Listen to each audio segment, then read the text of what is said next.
Anda melihat ini kebutuhan. Tetapi di dalam kebutuhan ada lagi. Apakah sudah waktunya atau belum? Oh, sudah waktunya. Kalau sudah waktunya harus memilih apa yang pantas. Saya ulangi ya. Keinginan atau kebutuhan. Lihat barang, waduh saya ingin. Butuh nggak? Oke, butuh. Setelah butuh, sudah waktunya belum? Sudah. Oke, sudah. Kalau belum ya nggak usah. Sudah. Kalau sudah, sekarang apa porsimu? Ngerti nggak? Maksudnya harus beli yang harga berapa? Yang 100.000 atau yang 50.000? Begitu ibunya uang, ibu tidak menahan diri, memuaskan keinginan punya barang, itu akan jadi candu. Ibu nanti akan terbiasa belanja. Lakukan seperti apa yang saya lakukan. Saya sudah praktek. Dulu saya punya uang, mau beli apa, sekarang tidak.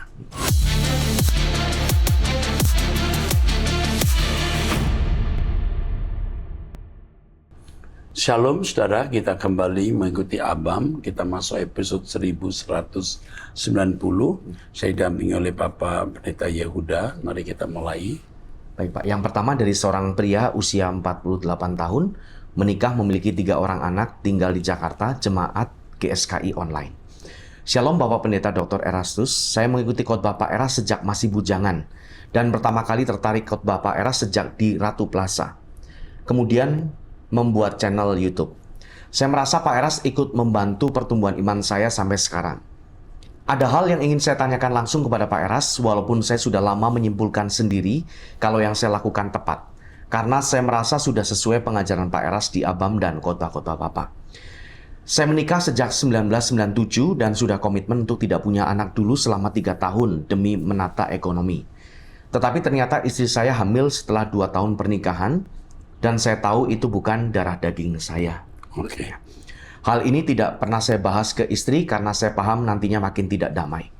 Sampai anak kedua dan sampai anak ketiga pun begitu. Sebagai informasi, istri saya bekerja sebagai sales promotion girl butik terkenal. Dan memang dulunya istri saya bandel.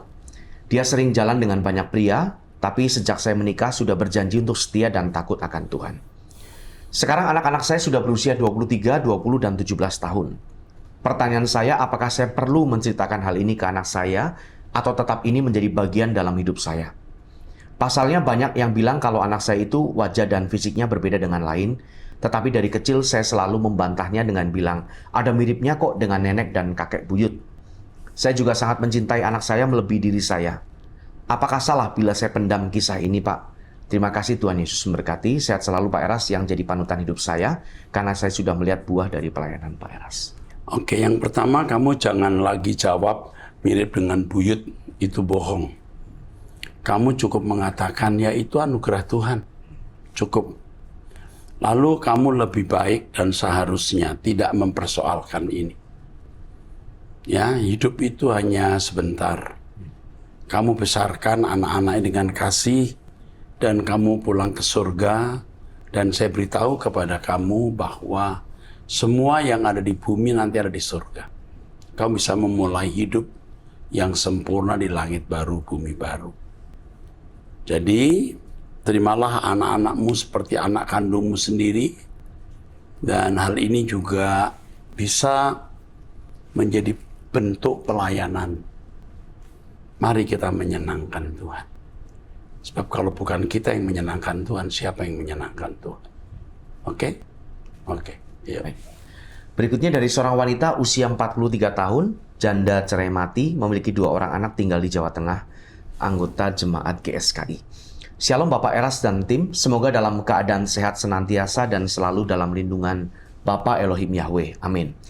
Bapak Eras, saya ingin bertanya, apa yang harus saya lakukan agar saya setiap hari selalu berjalan bersama Tuhan, dan apa saja bentuk pelayanan kepada Tuhan itu? Sebagai ibu rumah tangga, apa yang bisa saya lakukan untuk Tuhan? Saya cuma lulusan SMP, dulu selama 20 tahun hidup selalu tidak akur dengan mertua. Setelah mengenal ajaran Bapak Eras, sekarang kami saling mengasihi dan tinggal bersama. Dalam kurung saya dan ibu mertua sama-sama janda cerai mati. Sekarang saya lebih fokus hidup dalam kesucian dan selalu belajar tiap hari hidup takut akan Tuhan bersama anak. Bapak Eras, boleh saya diizinkan masuk di grup Abam? Oke. Ya. Terima kasih ya Pak telah mendidik kami ke jalan yang benar dan penuh kasih. Saya sangat senang mendengarkan nasihat Bapak lewat firman yang Bapak berikan. Sehat selalu ya Pak. Dan Tuhan Yesus selalu menyertai Bapak Eras dan keluarga. Amin. Oke. untuk berjalan dengan Tuhan, yang pertama tetap memiliki jam doa. Doa bersama dengan saya setiap hari jam 5 waktu Indonesia Barat. Jam 5 pagi, lalu doa pribadi, ikuti khotbah-khotbah yang saya sampaikan, karena itu akan mendewasakan, berkomitmen hidup suci. Karena hidup suci, itulah pelayanan yang sesungguhnya. Jangan berbuat dosa. Kesucian hidup itu pelayanan yang sesungguhnya.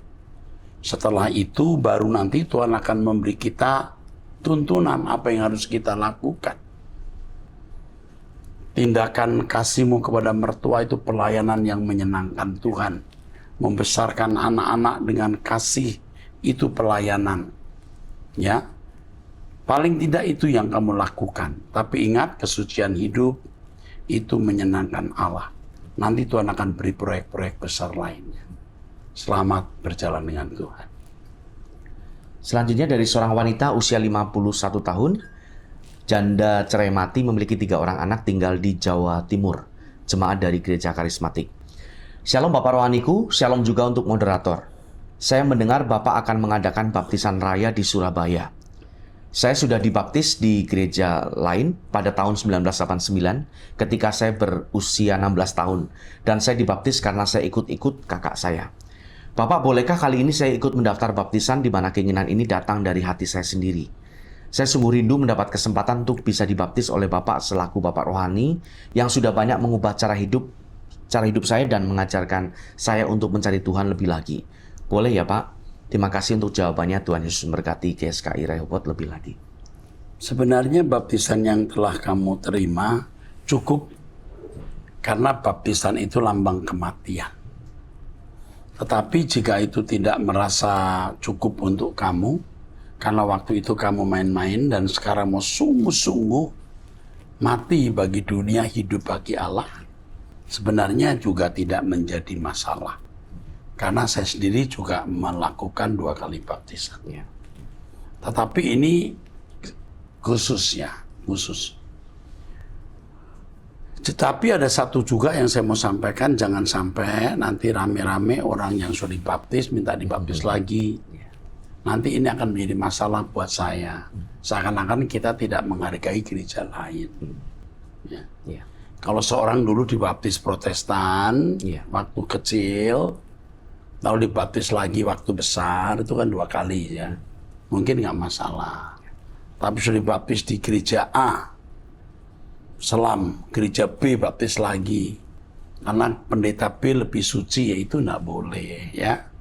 Tapi kalau ada hal yang khusus, waktu umur 16 tahun dibaptis, lalu hidup kamu sembarangan, hidup dalam dosa, sekarang mau benar-benar hidup suci, nah ini mungkin ada hal yang khusus. Tapi kalau kamu menganggap baptisanmu di usia 16 cukup, itu lambang kematianmu, ikrar deklarasi kematianmu itu cukup. Ya, oke. Selanjutnya ini bukan pertanyaan Pak, sebuah pernyataan dari seorang pria usia 21 tahun, belum menikah, tinggal di Jakarta, jemaat GSKI. Shalom Om Eras, apa kabar? Kali ini saya tidak bertanya, hanya sedikit izin sharing. Saya adalah mahasiswa semester 7 jurusan Teknik Informatika yang berencana melanjutkan studi teologi tahun depan jika Tuhan berkehendak. Meskipun orang tua saya tidak setuju, tapi saya bercita-cita sekolah teologi sejak kecil dan belum tahu di mana. Saat ini saya sering menggunakan teknologi AI, Artificial Intelligence, untuk mencari pengetahuan, termasuk mendalami topik-topik teologi, terutama setelah mendengar paparan Om Eras tentang monoteisme dan logos yang membuat saya semakin penasaran. 8 bulan lalu, AI yang saya gunakan hanya memiliki knowledge tentang konsep Trinitarian. Bahkan saya sempat berdebat, dalam kurung mungkin terdengar konyol karena berdebat dengan mesin. Namun setelah AI tersebut di-upgrade, saya menemukan bahwa kini AI yang saya gunakan, knowledge-nya lebih ke arah monoteisme. Wah, keren juga ya. Bahkan menyatakan bahwa Yahweh adalah satu-satunya Allah yang benar. Saya mendalami hal ini lebih lanjut melalui AI dan mendalami sejarah-sejarahnya dan juga menyimpan materi serta sejarah yang saya temukan dari AI tersebut sebagai bahan knowledge saya soal monoteisme. AI ini interaktif, layaknya berinteraksi atau mengobrol dengan teman atau manusia. Saya semakin yakin bahwa apa yang Om Eras sampaikan adalah kebenaran dari Tuhan yang murni. Terima kasih banyak ya Om Eras. Maju terus, Tuhan memberkati Om Eras dan seluruh tim ABAM. Salam langit baru, bumi baru. Kamu salah satu dari pejuang Tuhan yang mengajarkan monoteisme. Kamu dalami AI dan nanti kamu bantu AI untuk berpikir secara benar soal Alkitab. Karena selama ini tentu yang lebih banyak mewarnai gereja itu yang AI pahami atau pikirkan. Padahal ajaran Trinitarian itu tidak benar. Ya, tetapi saya tidak mengatakan kalau orang Trinitarian masuk neraka, enggak. Maksudnya kalau ditinjau dari ketepatan pemahaman mengenai keberadaan Allah tidak tepat. Yang benar itu monoteisme. Kalau ada satu ayat saja yang bisa meneguhkan bahwa Trinitas itu benar, saya pengen tahu. Tidak ada. Tidak ada satu ayat pun yang bisa meneguhkan ajaran Trinitas. Betul nggak? Betul. Tidak ada. Oke. Semuanya asumsi. Oke. Teruskan. Pertanyaan berikutnya dari seorang pria, tidak disebutkan umurnya, sudah menikah, memiliki 2 orang anak, tinggal di Sulawesi Utara, jemaat gereja karismatik. Shalom Pak Pendeta, saya mau bertanya mengenai nama Yahweh. Dikatakan bahwa nama ini tidak bisa disebut. Maksudnya bagaimana ya Pak? Tidak bisa disebut itu menurut budaya Yahudi. Ya. Sejak tahun 586 mereka itu ada dalam pembuangan. Sejak itu mereka menghormati nama menghormati nama Israel dengan tidak menyebutnya. Itu bukan perintah Tuhan. Itu budaya dan pikiran orang-orang yang sedang dalam keadaan sekarat, pikiran orang-orang stres, orang yang tertindas, dan cara menghormati Allah demikian tidak diperintahkan. Tidak pernah ada perintah, jangan menyebut namaku supaya kau menghormatiku. Nggak ada, yang ada jangan menyebut namaku sembarangan. Ayat itu sudah menunjukkan harus disebut, tapi tidak sembarangan. Jangan budaya lalu kita sejarkan dengan firman, gitu ya Pak Yehuda. Ya. Oke. Saya lanjutkan Pak. Jika tidak bisa disebut, lalu bagaimana dan siapa yang bisa menyebut nama ini? Makanya saya menyebutnya. Jadi orang yang mengatakan tidak boleh menyebut itu keliru sekali. Tidak ada satu ayat pun yang melarang kita menyebut nama Yahweh. Bahkan yang ada sebut nama Yahweh, serukan, deklarasikan nama Yahweh. Karena ada larangan menyebutkan nama Yahweh, mohon penjelasannya. Nggak ada larangannya. Yaitu mereka tidak benar ya. Kita harus justru menyebut, kita kembalikan nama itu. Di Alkitab ada 6.828. Nama Yahweh itu hampir 7.000. Hampir 7.000 ya. Kalau sampai 7.000 lebih banyak dari nama-nama Allah lain, coba. Lebih banyak, kenapa tidak disebut? Kalau tidak perlu, tidak akan menyebut sebanyak itu, 6.828. Yahweh disebut. Belum termasuk haleluya. Belum termasuk Yah. Allahmu, Allah Yah. Itu Yahweh maksudnya. Kalau itu ditambahkan bisa 7.000. Betul. 7.000. Bisa lebih 7.000. Oke, teruskan. Baik, berikutnya ini sebuah kesaksian dari seorang pria usia 23 tahun, belum menikah, tinggal di Kupang, jemaat GSKI. Shalom Bapak Eras, saya berterima kasih banyak kepada Bapak untuk ketulusan yang Bapak berikan kepada setiap jiwa-jiwa. Saya adalah seseorang yang memiliki latar belakang broken home. Orang tua saya sudah bercerai sejak 2012 silam karena mama saya berselingkuh dan akhirnya menikah dengan selingkuhannya. Pada tahun yang sama di bulan Desember kami dari Jawa pindah ke Kupang. Dalam kurung saya bersama adik kandung saya yang saat itu berusia 2 tahun. Dan kemudian ayah saya meninggal. Saya melihat langsung apa yang mama saya lakukan bersama selingkuhannya saat ayah saya pergi kerja di Jakarta. Yang akhirnya membuat saya memiliki kepahitan kepada mama saya dan ayah tiri saya saat saya beranjak dewasa. Hal ini membuat saya memiliki banyak trauma, serta keterikatan kepada hal-hal yang tidak baik karena saya melihat langsung mama dan ayah tiri saya melakukan hal yang tidak baik. Saya berusaha sampai hari ini untuk mengampuni mereka, belajar mengasihi mereka, dan mengerti kehendak Tuhan. Bersyukur saya bergabung bersama staf Kupang dan bertemu orang-orang yang mengasihi Tuhan dengan tulus seperti Bapak Eras dan seorang pendeta GSKI. Bapak Joni. Pendeta Joni Kilapong. Joni Kilapong. Ya. Saya merasakan kasih Tuhan besar dalam hidup saya semenjak saya kuliah, walaupun saya tanpa orang tua saya. Terima kasih Bapak Eras. Anak-anak Bapak di Kupang menantikan kedatangan Bapak ke Kupang lagi. Tuhan berkati. Oke. Tuhan memberkati kamu nak. Ya. Kami jadi bapakmu. Dan kami akan membesarkan kamu dalam Tuhan dan menjadikan kamu orang-orang yang luar biasa bagi kemuliaan Allah. Oke. Baik, selanjutnya dari seorang wanita usia 54 tahun, menikah, memiliki 3 orang anak, tinggal di Nusa Tenggara Timur. Ini jemaat gereja Katolik. Ya. Shalom Pak, saya suka cara Bapak menjawab ketika Bapak diserang ataupun dihina. Ini gereja Katolik tapi juga gereja Protestan juga. Iya, dalam kurungnya gereja Protestan. Iya, oke, terus. Gereja Pak, ya, baik. Jawaban-jawaban Pak Eras membuat saya tambah yakin kalau Pak Eras benar. Ya. Terima kasih Pak, iman saya bertumbuh dengan jawaban-jawaban Pak Eras. Tidak perlu meladeni mereka Pak. Debat hanya akan membuat kita tidak saling menghargai dan mengasihi. Tetap kuat Pak Eras, terima kasih selalu. Terima kasih untuk kepercayaannya kepada saya. Saya percaya masih ada orang-orang yang punya nurani yang benar, yang bisa membedakan orang benar dan orang yang tidak benar, dusta atau kebohongan atau dengan kebenaran, ya. Dusta atau kebenaran, ya. Kebohongan atau kebenaran, pasti. Termasuk ibu memiliki nurani yang bagus. Ya. Diam bukan berarti lalu kita pasti dikalahkan, tidak bisa. Disalahkan bisa, dikalahkan tidak. Orang berkata kalau membiarkan terus orang bicara tentang sesuatu yang buruk, nanti lama-lama jadi kebenaran. Bisa. Tapi kalau kita memang benar, Tuhan akan bela kita. Kalau itu memang bukan kebenaran, ya kepalsuan, ya pasti juga tidak akan dibela Tuhan. Gitu. Artinya maksudnya. Oke, teruskan. Berikutnya dari seorang wanita usia 49 tahun, menikah, memiliki 1 orang anak, tinggal di Jawa Tengah.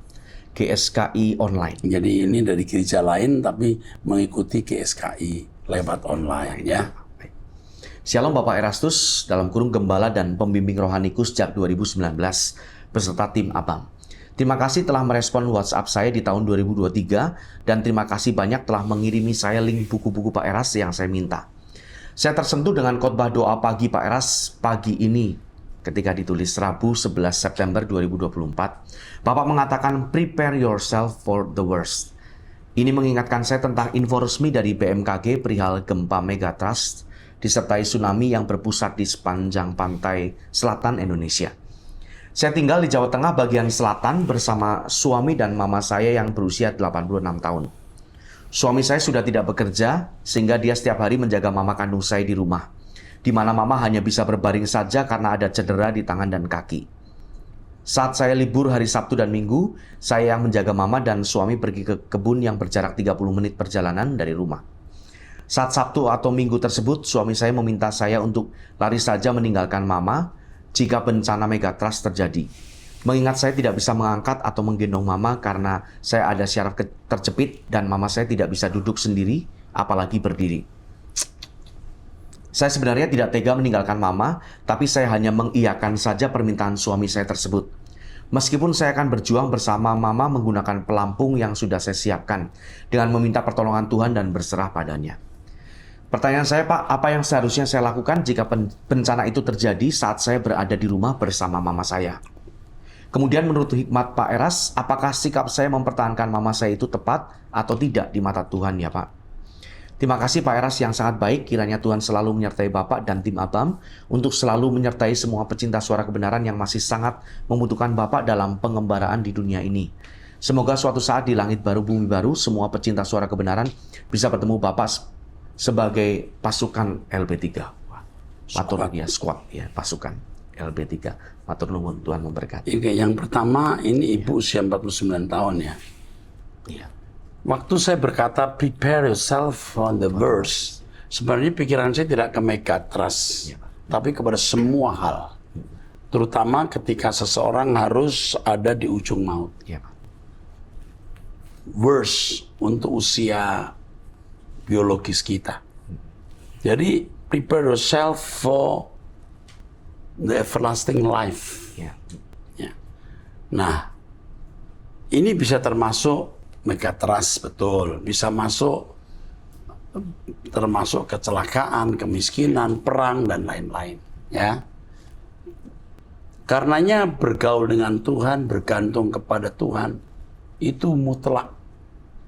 Setiap hari bangun pagi jam 5 kita doa, mutlak. Ya, jangan lari dari hadirat Tuhan. Lalu bicara mengenai pesan suami, kalau seandainya megatrust terjadi, Anda lari, tinggalin mama. Kalau sampai benar-benar terjadi, Anda lari pun mungkin juga nggak ketolong. Kalau benar-benar megatrust seperti yang diprediksi, dengan tsunami yang setinggi bisa ratusan meter ya, itu nggak ada orang bisa hidup.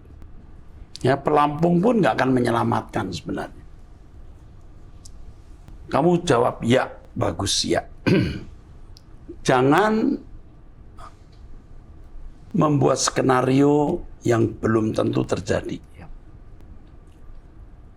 Kita lihat saja nanti. Bisa saja ya, sebelum ada megatrust ada tanda-tanda. Karena Tuhan itu luar biasa loh. Sebelum ada tsunami misalnya, burung-burung terbang meninggalkan tempat habitatnya, binatang-binatang turun dari gunung sebelum ada erupsi gunung. Itu semua peringatan. Dan Tuhan luar biasa memberikan warning. Binatang saja bisa mendapat warning ya. Manusia sering nggak mendapatkan warning, tak mampu mendengar. Begini, jadi kamu ya saja, kamu siapkan pelampung benar. Pasti Tuhan nanti akan buka jalan. Misalnya sudah ada gejala-gejala ya bisa dipapah pitandu, ya kan? Mencari tempat tinggi bisa. Atau seandainya tidak tertolong, kita semua reuni di langit baru, bumi baru. Bersyukur kita kenal GSKI, yang fokusnya adalah langit baru, bumi baru, yang dimulai dengan kesucian selama kita di dunia. Puji Tuhan. Oke. Selanjutnya dari seorang wanita usia 43 tahun, menikah tinggal di Jakarta, jemaat GSKI. Shalom Pak Eras dan tim Abang. Izinkan saya bercerita sedikit tentang keluarga saya. Saya dalam keluarga 4 bersaudara dan saya anak yang paling kecil. Kami dari keluarga broken home karena almarhum ayah menikah lagi dengan wanita berbeda agama dan kemudian pindah agama. Saya ingin bertanya mengenai kakak yang kedua. Dia laki-laki berusia 54 tahun. Dia pernah menikah sekali tapi sudah berpisah dengan istrinya 4 tahun lalu. Satu anaknya ikut dengan istrinya. Kakak saya tinggal di luar pulau dan kami jarang sekali berkomunikasi. Tapi setiap hari saya selalu mengirimkan renungan dari GSKI agar dia bisa berubah. Masa lalunya kurang baik karena narkoba dan uang yang dipegang selalu habis untuk narkoba atau hal lain. Dia hanya Kristen KTP. Hari ini dia tiba-tiba menghubungi WhatsApp saya dan memberitahu kalau pada tanggal 11 Oktober ini dia akan menikah lagi dengan seorang wanita suku lain berusia 31 tahun dan akan menikah secara non-Kristen. Dia tidak meminta saya datang karena akan dihadiri beberapa orang saja. Menurut Bapak bagaimana saya harus berkata atau bersikap? Apakah saya perlu memberi bantuan uang karena dia ekonominya pas-pasan dan sekarang bekerja ikut keluarga? Terima kasih, Tuhan memberkati pelayanan Bapak. Jawaban saya satu, diam. Diam. Pasti kamu tidak merestui, bukan? Jangan datang, jangan kirim uang, diam. Jangan ucapkan selamat berbahagia juga, karena dia tidak berbahagia. Kau bilang, ya, mungkin kalimat yang paling ya, kalau itu keputusanmu, saya hanya ikut melihat saja. Itu terserah kamu, Kak. Udah cukup. Langkahnya dia salah. You kasih uang merusak dia. Biar dia menuai apa yang dia tabur. Hidup selama bertahun-tahun sembarangan dan hidup dalam dosa. Jangan memberi uang, jangan memberi ucapan selamat, jangan datang apalagi. Ya. Oke. Berikutnya dari seorang pria usia 29 tahun, belum menikah, tinggal di Batam. Ini jemaat gereja Protestan Kesukuan. Izin Pak Eras, kenapa saya selalu gagal dalam percintaan? Saya selalu diberi harapan palsu oleh perempuan dan tidak ada yang benar-benar tulus mencintai saya. Apa ada kutukan dari orang lain kepada saya? Terima kasih, Shalom. Selalu gagal itu berapa ratus kali, berapa puluh kali, berapa belas kali. Mungkin 3 kali kamu gagal, mungkin 4 kali. Ya kalau 4 kali mah jangan bilang selalu. Selalu itu artinya tidak pernah tidak, ya. Jadi selalu. Tuhan memberi kamu kesempatan untuk memilih yang terbaik. Jadi kalau gagal, itu bukan sesuatu yang kamu pandang sebagai kesialan atau kemalangan. Tapi harus bersyukur. Nanti kamu akan tahu setelah sekian lama, oh ternyata dia begitu, untung saya nggak dapet dia, gitu. Jadi sekarang umur masih 29 tahun, kamu laki-laki lagi. Kok pakai acara apa ini kutukan dari orang lain? Nggak ada kutukan. Hah? Hah? Unang muruk. Ya. Nggak usah marah. Ya. Bersyukur kepada Tuhan kalau kamu gagal dalam percintaan. Apakah percintaan harus berhasil sampai pernikahan? Kan tidak. Jadi yang sekarang kamu lakukan adalah tenang, ya, masih umur 29 tahun laki-laki, umur 40 tahun saja masih kenceng pasarannya. Jadi belum, ya. Jangan marah. Kamu sebenarnya sedang marah ini. Ya, nggak boleh begitu, unang muruk lah, ya. Nggak usah marah, ya. Kamu akan ketemu dengan wanita yang baik nanti. Kok buru-buru sih, tenang aja, ya. Terus. Pertanyaan berikutnya dari seorang wanita usia 28 tahun, menikah, ini seorang ibu gembala dengan 2 orang anak, memiliki 2 orang anak, tinggal di Sulawesi Tengah, gerejanya gereja Pantai Kosta. Ya. Shalom Bapak Eras dan tim Abam, pada waktu doa pagi Bapak mengatakan bahwa bukan hanya jemaat yang harus menyelesaikan atau mengakhiri hidupnya dari kesenangan dunia ini, tapi para pendeta dan hamba Tuhan harus dengan rendah hati melakukan hal ini. Saya langsung teringat Pak dengan diri saya sendiri. Saya seorang ibu gembala, tapi rasa-rasanya kesenangan itu masih melekat kepada saya, Pak. Saya mau cerita, setiap melihat barang-barang rumah tangga di online, saya ingin memiliki itu karena memang belum ada. Saya berpikir itu untuk kebutuhan di pelayanan supaya tidak pinjam-pinjam barang dari orang lain. Apakah itu kesenangan atau keinginan yang harus dibuang, Pak? Jadi gini, kita harus bisa bedakan antara keinginan dan kebutuhan. Anda melihat ini kebutuhan. Tetapi di dalam kebutuhan ada lagi, apakah sudah waktunya atau belum? Oh, sudah waktunya. Kalau sudah waktunya harus memilih apa yang pantas. Ya. Saya ulangi ya, keinginan atau kebutuhan. Lihat barang, waduh saya ingin. Butuh nggak? Oke, butuh. Setelah butuh, sudah waktunya belum? Sudah, oke. Sudah. Kalau belum ya nggak usah. Sudah. Kalau sudah, sekarang apa porsimu? Ngerti nggak? Maksudnya harus beli yang harga berapa? Yang 100.000 atau yang 50.000? Tuhan akan memberi ibu kecerdasan. Yang penting punya kesadaran dulu. Tentu sebagai wanita senang ya punya barang-barang sendiri, tidak minjam. Tapi kalau harus masih minjam, tenang, damai saja. Ya. Yang meminjami juga senang kok. Bisa meminjami gereja, bisa meminjami ibu gembala, senang kok. Ya. Ibu yang nggak senang gimana? Nggak usah lah, ya. Happy aja. Oke. Bukan hanya itu, Pak. Keinginan untuk belanja pakaian dan barang-barang lain sangat memikat hati saya. Oh. Sehingga seringkali saya pinjam uang dan berhutang, Pak. Itu salah. Itu salah. Itu salah, Bu Gem. Oke. Terus? Kadang-kadang dalam doa-doa pribadi saya bilang sama Tuhan, kalau saya ingin menyalipkan keinginan-keinginan saya. Setiap kali saya minta sama Tuhan hal ini, sepertinya godaan berbelanja barang-barang itu datang lebih kuat pada saya. Sehingga saya tidak mampu menahannya. Begitu ibunya uang, ibu tidak menahan diri, memuaskan keinginan punya barang, itu akan jadi candu. Ibu nanti akan terbiasa belanja. Oke, jadi shopaholic. Ya. Oke. Ini betul ya? Jadi mau shopaholic ya. Terus maunya belanja terus. Apa yang harus saya lakukan, Pak? Lakukan seperti apa yang saya lakukan. Saya sudah praktek. Dulu saya punya uang, mau beli apa, sekarang tidak.